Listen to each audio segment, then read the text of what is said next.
Muy bienvenidos, gracias por acompañarnos un día más a un nuevo programa de Psiquiatría Today. Ya saben, el podcast de divulgación médico-sanitaria dirigido a psiquiatras, patrocinado por Adamet Laboratorios, producido por Lupama Producciones. Les recuerdo que todos los programas de Psiquiatría Today se pueden escuchar en la web Adamet TV Profesionales, concretamente en el link profesionales.adamettv.com. Y me dicen mis compañeros que hoy vamos a por el podcast número 50. Redondo el podcast número 50, que como siempre también, pues nuestro maestro de ceremonias, nuestro coordinador general, ya saben ustedes que es el doctor Miguel Álvarez de Mon González, que es médico especialista en psiquiatría adjunto en el Hospital Infanta Leonor de Madrid y profesor investigador de la Universidad de Alcalá. Profesor Álvarez de Mon, bienvenido. 50 podcasts. La verdad que una ilusión, un número redondo. Sí, es precioso este proyecto y la verdad es que dentro de este proyecto me encanta esta serie de entrevistas que estamos haciendo a líderes de opinión. Y el podcast de hoy, muy interesante, pero es un experto como los anteriores que hemos tenido en esta serie de entrevistas. Pero bueno, yo tengo la ilusión, me hace mucha ilusión poder decir que aparte, bueno, pues que tenemos una amistad que nos une. O sea que fantástico. La verdad que me hace muchísima ilusión que esté hoy con nosotros el invitado que vas a presentar. Colegas vuestros me han dado muchos recuerdos para el doctor Ferré, que es el invitado de hoy, el doctor Francisco Ferré, que es médico especialista en psiquiatría, es doctor en psiquiatría, su tesis doctoral fue galardonada, atención, con el premio extraordinario de la Universidad Complutense, es profesor asociado de psiquiatría y diplomado en gestión sanitaria de instituciones hospitalarias. Desde el año 96 al año 2001, el doctor Ferré ejerció el cargo de jefe de los servicios de salud mental de un distrito del norte de la Comunidad de Madrid con responsabilidad de la asistencia psiquiátrica en un área de 220.000 habitantes aproximadamente. Y luego, desde el 2001 al 2007, fue el director de los servicios de salud mental de la Comunidad de Madrid. Ya más adelante, desde el año 2013 hasta el 2017, fue coordinador científico de la Estrategia Nacional del Sistema Nacional de Salud. Actualmente, el doctor Ferré es el jefe de Servicio de Psiquiatría del Adulto y codirector del Instituto de Psiquiatría y Salud Mental del Hospital General Universitario Gregorio Marañón. Doctor Ferré, don Francisco, bienvenido y gracias por acompañarnos. Bueno, muchas gracias, Ricardo, y muchas gracias sobre todo a Miguel, que como bien dice es un buen amigo al que yo admiro mucho a pesar de su juventud, y que haya pensado que puedo ser interesante lo que yo puedo aportar, pues me encanta y lo agradezco. Bueno, pasa a los anales del podcast por ser el podcast 50, doctor Ferré, que lo sepa. Pues bueno, eso encaja con mi edad. Tengo 50 y 12, pues soy el día 50. Pues somos de la quinta. Al profesor Álvarez de Mon, a Miguel, le dejo a solas con el doctor Francisco Ferré. Adelante, doctores. Bueno, querido Paco, muchas gracias por estar hoy aquí con nosotros. La verdad que me hacía muchísima ilusión entrevistarte, aparte por la amistad que nos une, pues por el respeto y la admiración que tengo por tu carrera profesional. Es llamativo, al menos a mí me resulta llamativo, que desde muy temprano te has dedicado a puestos de gestión y de responsabilidad. Y luego, aparte, por supuesto, también tienes la rama de la asistencia clínica, por supuesto, también todo el tema de la docencia y la universidad. Entonces te quería preguntar, de todos los palos que tocas de la profesión, ¿cuál te gusta más? Bueno, Miguel, primero muchas gracias. Yo también tengo como te he dicho antes, una gran admiración por tu joven pero prometedora carrera. Vamos a ver, esta pregunta es una pregunta interesante. Yo siempre digo que doy muchas gracias a Dios por haberme dado la oportunidad de tener una carrera profesional, digamos, muy variada, enormemente variada.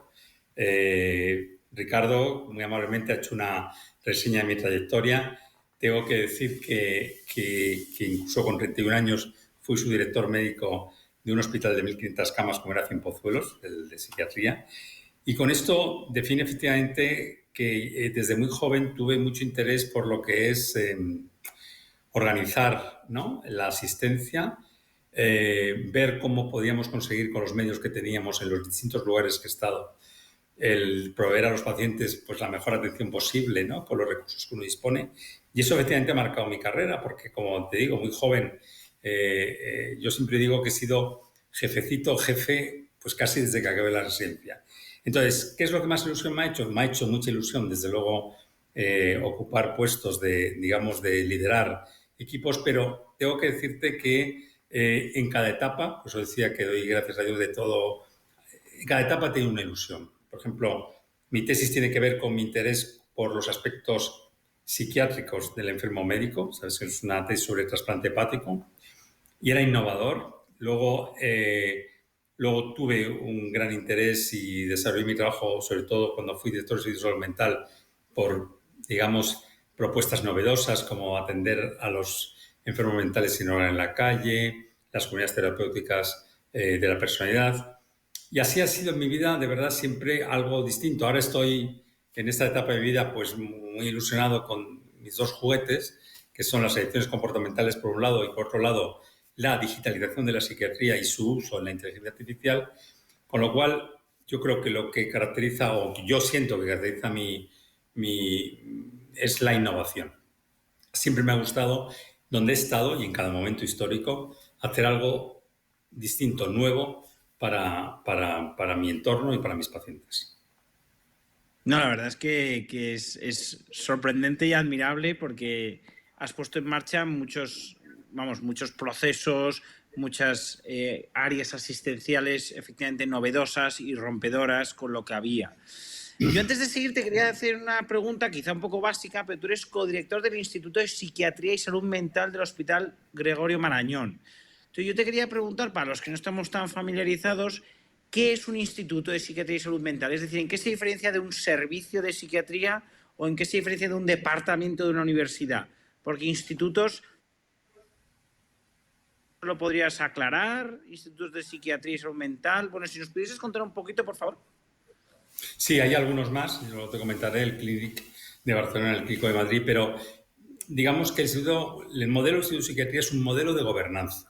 ¿Y cuándo se intenta utilizar esto? Pues mira, cuando una institución, en este caso el Gregorio Marañón, dispone de una heterogeneidad de dispositivos, desde adultos hasta niños, o sea, como yo lo decimos, siempre cubrimos todo el espectro etario. Cuando además en esta organización existen unidades muy específicas pero muy diversas, unas que atienden autismo, otras violencia de género, personas sordas, es decir, genética. Cuando dice uno, bueno, vamos a ver, hay que darle un sentido a esto, hay que darle un sentido, en el sentido de la gestión. Vamos a optimizar los recursos que tenemos y vamos a hacer que todo esto que en un principio estaba completamente desagregado, vamos a hacer que funcione como un solo equipo. Claro, todas estas unidades tienen su liderazgo, su actividad, como digo, muy distinta y hay que darle una cohesión.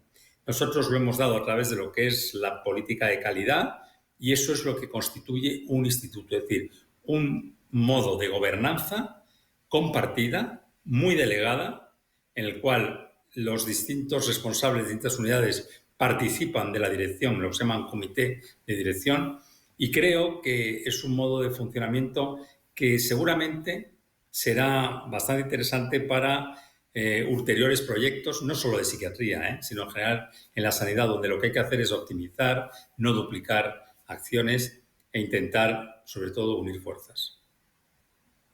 Y Paco, tú que te has dedicado mucho a la gestión y desde muy joven, te quería preguntar, para que nos digas tu opinión. ¿Tú crees que ahora que está un poco en debate, porque al menos desde el Ministerio de Sanidad han hecho algunas propuestas un poco controvertidas, ¿tú crees desde tu experiencia que haya médicos dedicados a la asistencia en la actividad asistencial, en la seguridad social, no en un hospital público? ¿Te parece que supone un perjuicio para la sanidad pública que además tengan actividad privada? Eso por un lado. Luego, por otro lado, ¿crees que la sanidad pública y la privada pueden coexistir? ¿Crees que una pisa a la otra? ¿Cómo ves este asunto tanto a nivel institucional, es decir, de colaboración entre entidades públicas y privadas, y cómo lo ves también a nivel del profesional, que una cosa perjudica a la otra, un área enriquece a la otra? ¿Cómo lo ves? Bueno, pues mira, yo creo que hay que tener en cuenta, vamos a ponernos en el lugar nuestro, el tuyo, el mío, el del médico en general, no va a ser solo el psiquiatra. Hay dos vertientes que son muy importantes, en mi opinión, dos vertientes enriquecidas por el uso o por la práctica de medicina privada, que es, de un punto de vista personal, que ahora explicaré, y luego de un punto de vista profesional. Desde el punto de vista profesional, y empiezo por este último, yo creo que la práctica privada nos permite, y en psiquiatría y en cualquier especialidad, que los médicos tengamos la experiencia de ser elegidos por motivos los que sea, pero nos eligen a nosotros, no les tocamos a los pacientes, nos eligen, y eso es como mínimo reconfortante. Y además podemos desarrollar nuestra habilidad más específica. Es decir, yo en mi consulta privada veo un determinado tipo de pacientes y otros no los veo, pues bueno, porque considero que no es mi experticia y que creo que esto ocurre en todas las especialidades. Con lo cual, en mi opinión, desde el punto de vista personal del médico, la práctica privada, es decir, la práctica en la cual uno, digamos, se centra en lo que realmente le gusta y que realmente recibe los pacientes que le eligen a él o a ella, yo creo que es, digamos, como he dicho antes, muy reconfortante para la persona, para el médico. En segundo lugar, está el otro aspecto. El aspecto de si el que trabajemos en la privada beneficia o perjudica a la sanidad pública. En ningún caso pensaría, digamos, puedo opinar, en ningún caso, desde luego, creo que una persona, si es honesta, y esto los médicos en general lo somos mayoritariamente, tiene que influir el que uno trabaje en un sitio o en dos. Seguro que su experticia y su habilidad la va a aplicar igual o incluso mejor en la pública por determinados motivos.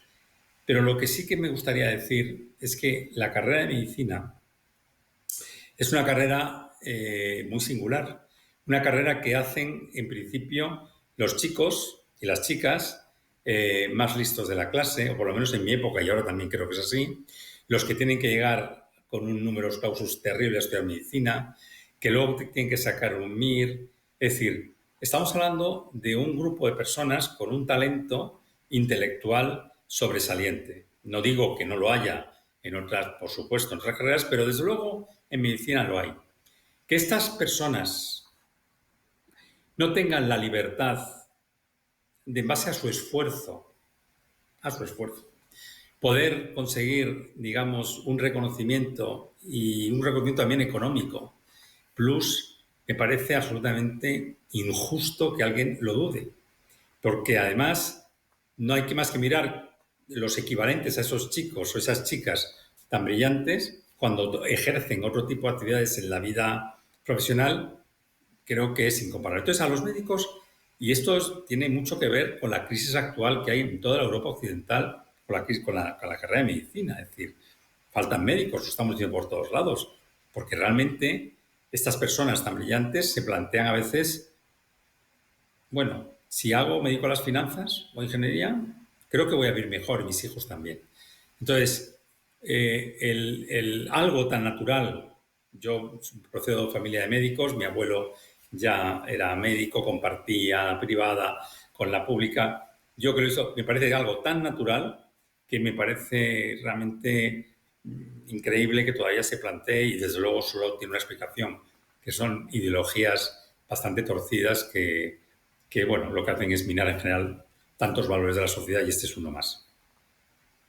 No, efectivamente, de alguna manera yo creo que algunas propuestas suponen desincentivan que efectivamente gente brillante, gente con gran capacidad de trabajo, con gran deseo de estudio, elija medicina, porque evidentemente si van a tener un retorno económico por debajo de otras opciones, pues al final yo creo que el tema vocacional pues te puede ayudar a elegir, pero desde luego que si hay un desagravio, es que uno también tiene que vivir y también tiene que velar por los intereses de su familia, pero más que nada porque a todo el mundo le gusta tener una vida de la que disfrutar si uno trabaja honradamente e intensamente.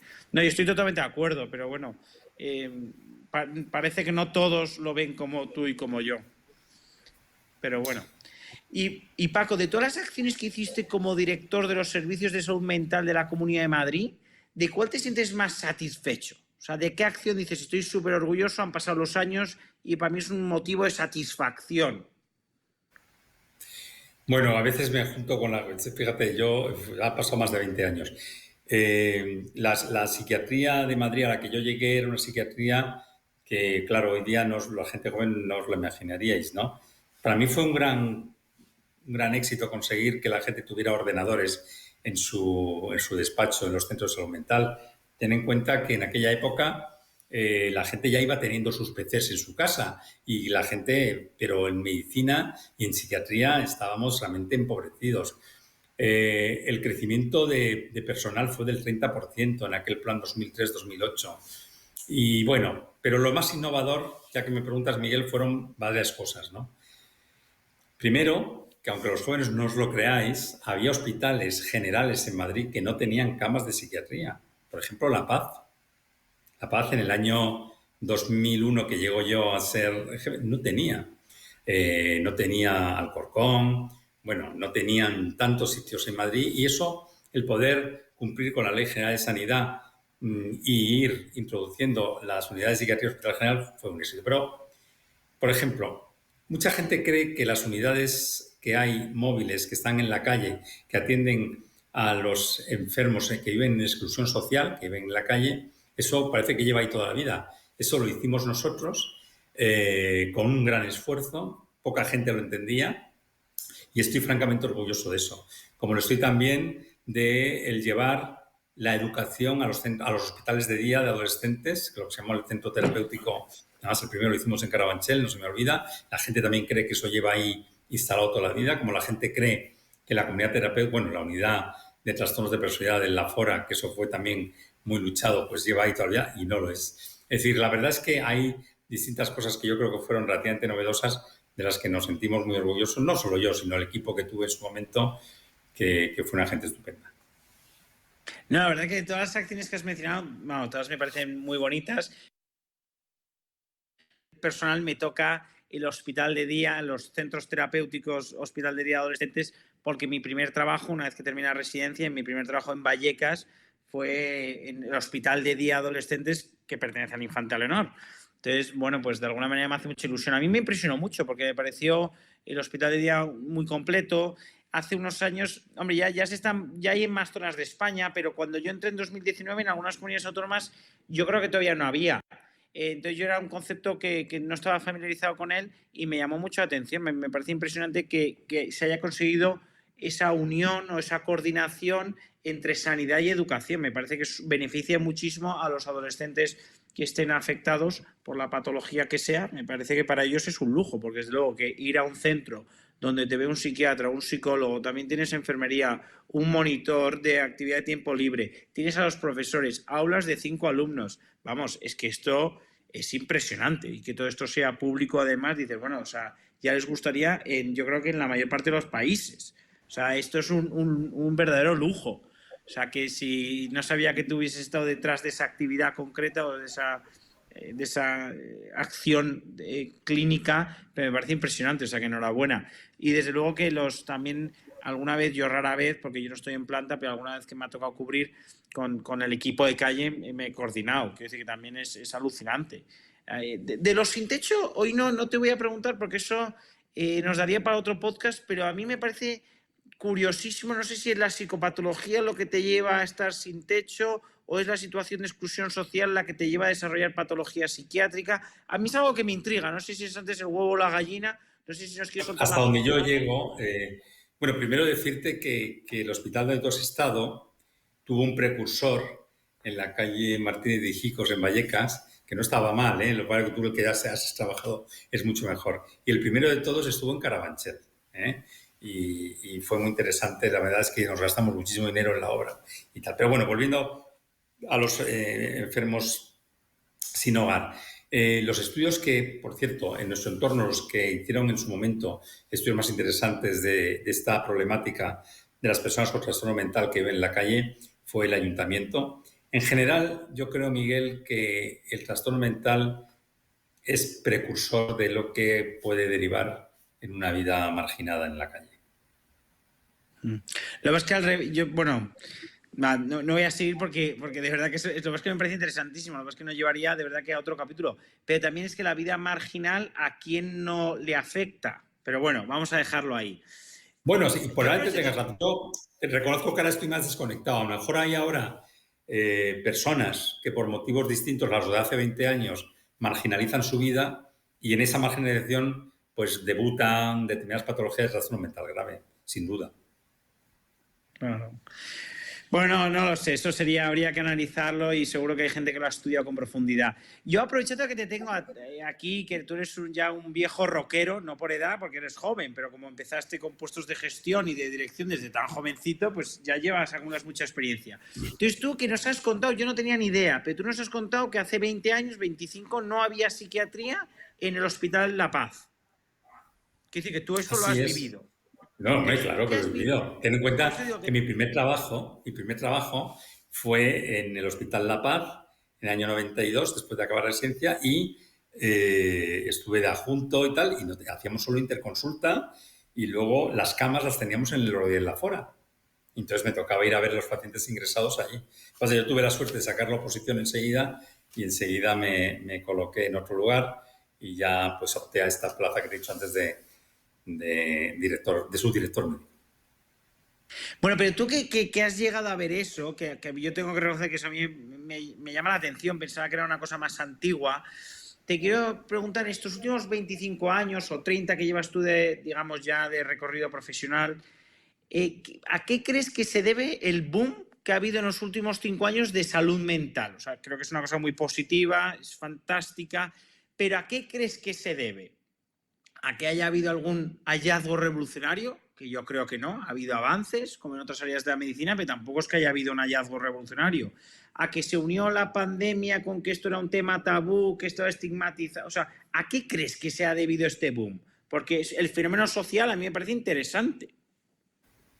Bueno, es un tema que me provoca, como dicen en algunos países hispanoamericanos, me provoca mucho, ¿no?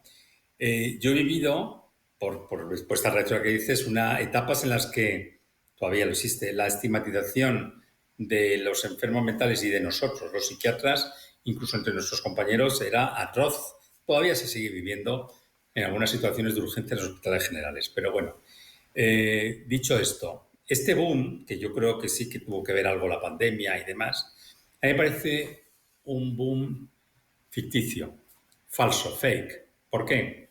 Porque aquí lo que ha salido del armario, y me vas a permitir que utilice esa terminología que la he usado en otros foros y se me ha admitido, la salida del armario de la salud mental ha sido de las ansiedades, los problemas laborales, los problemas de desamor, las frustraciones. La esquizofrenia sigue sin salir del armario. El trastorno bipolar grave sigue sin salir del armario. La anorexia grave, resistente, que acaba... Eso no sale del armario.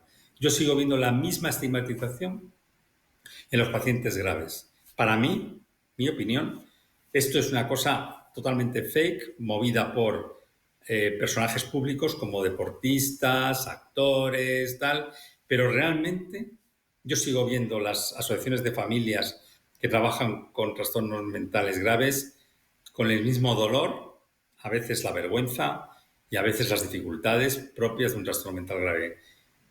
Es mentira. No ha sido realmente una salida del armario. El boom no ha servido para que la estigmatización de los casos más graves realmente salgan. Yo creo que ha salido, bueno, y ha quedado todo pues como está en esta vida actual. Todo es consumir pues un poquito de terapia, que me viene bien ahora un psicólogo, cuando la gente lo que está buscando son encuentros interpersonales donde un poco, bueno, dejarse llevar por la charla y tal. Esto no es la salud mental. Y yo creo que aquí se está produciendo un grave error, porque eso está repercutiendo en una demanda completamente desmedida y absolutamente injustificable. ¿Y te parece que desajustada? ¿Crees que a veces piden más ayuda a los que menos la necesitan y los que más la necesitan no la piden? Bueno, había una cosa que decían, me acuerdo yo, hace muchos años ya se definían, me acuerdo los psiquiatras daneses hablaban de dos conceptos, ¿no? El confundir los centros de salud mental con un supermercado de la felicidad, es decir, que parece que había que ir ahí a buscar y que, claro, ese supermercado de felicidad siempre llegaban los neuróticos, o sea, los enfermos menos enfermos, pero el psicótico grave, el que realmente lo necesitaba, se quedaba fuera siempre. Claro que sí, claro que hay el momento en el que se hace socialmente competitivo el acceso a un recurso, es decir, el que más se queja, más recibe. Esto, desde luego, a nuestros pacientes más graves los deja en otro lugar, desde luego no beneficioso. Eso es un problema, lo de que acceda antes o acceda con más frecuencia a un recurso al que más se queja, al que más ruido hace, esto es verdad que lo complica todo. Esto afecta, al final perjudica a la propia población que tienes que atender, porque al final unos pocos se llevan muchos recursos. Así es, la queja es la gran protagonista, la gran consumidora. La queja, la frustración del hombre y de la mujer actual consumen muchísimos recursos de salud mental. Y Paco, a mí me encantaría, preguntarte de ADCOM, que ya sabes que a mí me encantan las adicciones. Yo estuve en el grupo de trabajo que lideras en la Sociedad Española de Psiquiatría. La verdad que eso fue bonito, porque eso lo hicimos, tú lideraste ese grupo en plena pandemia. Yo me acuerdo que yo me conectaba, en el momento del confinamiento más duro, nos fuimos a casa de mis padres. Me acuerdo de estar en casa de mis padres conectado. O sea, fue en la pandemia dura el grupo de telepsiquiatría, ¿te acuerdas? Sí, tengo que decir, porque hay que decirlo, que mi querido Celso Arango fue él era presidente de la Sociedad Española de Psiquiatría, y allí en la convivencia que tuvimos tan intensa en la pandemia, me dijo, oye, ¿por qué no? Esto va a ser, él sabes que tiene una visión muy anticipada de las cosas, dice, esto de la telepsiquiatría, anda, monta un desarrollo, un programa, y así empezó, ¿eh? Fue idea de él, tengo que decirlo, y encantado. Y fue como empezamos y luego efectivamente lo que tú dices, hicimos ahí un grupete. Ahora que no lo hemos retomado, teníamos que estar ya en la digitalización y la inteligencia artificial, pero vamos, las acciones comportamentales me decías, creo que... Claro, no, que hoy no me da ya tiempo, pero que me parece también apasionante es que lo que me pregunta por una cuestión de tiempo, quiero hacerte una pregunta que creo que puede ayudar más a los que nos están escuchando, ¿no? A mí me encanta cuando veo a psiquiatras como tú, pues que ya están en una etapa más madura de su carrera, que se siguen ilusionando con las cosas, ¿no? A mí me encanta ver cómo has participado muy proactivamente en ADCOM, en las adicciones comportamentales, como antes decías que ahora tenías 2 juguetes, ¿no? ADCOM y toma el tema de la psiquiatría, inteligencia artificial, digitalización, fíjate, ¿no? Nuevas tecnologías de alguna manera. Entonces te quería preguntar, Paco, para que nos ayudes a todos los que te estamos escuchando, sean o no psiquiatras, incluso sean o no médicos, porque también nos escuchan profesionales sanitarios que no son médicos y, por supuesto, médicos de otras especialidades. Te quería preguntar, ¿qué nos recomiendas para mantenernos con esa ilusión y para hacernos preguntas que nos ayuden a innovar a título personal, en nuestra práctica personal, pero también a nivel grupal, a nivel de sistema público, a nivel de sistema privado? O sea, ¿cómo podemos hacer para tener esa ilusión que tienes tú por mejorar y por mantenerte al día? Bueno, yo creo que son características esenciales que tú desde luego tienes, y muchas que son propias de la gente, de los médicos. Es decir, un médico tiene que tener compasión, es decir, tiene que colocarse en el lugar del que padece, y si tú te colocas en el lugar que padece, se te ocurren cosas para ayudarle, y eso genera mucha ilusión cuando solucionas un problema. Y lo segundo que tiene que tener un médico es curiosidad. Eso se llama investigación, en el que tú estás haciendo una carrera admirable, y la investigación significa innovación, es decir, ¿qué nuevo puedo aportar? Curiosidad y compasión para mí son los motores de estas y nuevas ilusiones que tú me planteas. Pues Paco, yo creo que con este consejo, en esta doble C, curiosidad más compasión, creo que es la mejor manera de cerrar el capítulo. Muchísimas gracias por estar con nosotros. Para mí ha sido un placer y estoy convencido de que a todos nuestros oyentes les va a interesar mucho. A ti, Miguel, muchas gracias, que ya sabes que encantado, y te mando un abrazo muy fuerte. Gracias a los dos, porque los que estamos ahí en la salita de al lado, es un espectáculo, es una maravilla escuchar a 2 profesionales, 2 amigos, pero 2 profesionales del mundo de la psiquiatría, hablando de cosas muy personales, ¿no? Hablando de temas realmente interesantes. Don Francisco, don Miguel, caballeros, ha sido un placer tenerle con nosotros. Cuídense mucho. Hasta luego. Gracias, Ricardo, y recuerdos a los amigos. Serán dados. Miguel, te espero en el próximo podcast, doctor. Eso es. Muchas gracias, Ricardo. Hasta luego, un abrazo a ambos. Psiquiatría Today, ya saben que tienen un correo de contacto para... ahí nos pueden enviar sus dudas, sus preguntas, sus sugerencias. Es contacto@psiquiatriatoday.com. Ya saben que este programa ha sido patrocinado por Adamet Laboratorios y producido por Lupama Producciones. Muchísimas gracias como siempre y hasta el próximo podcast.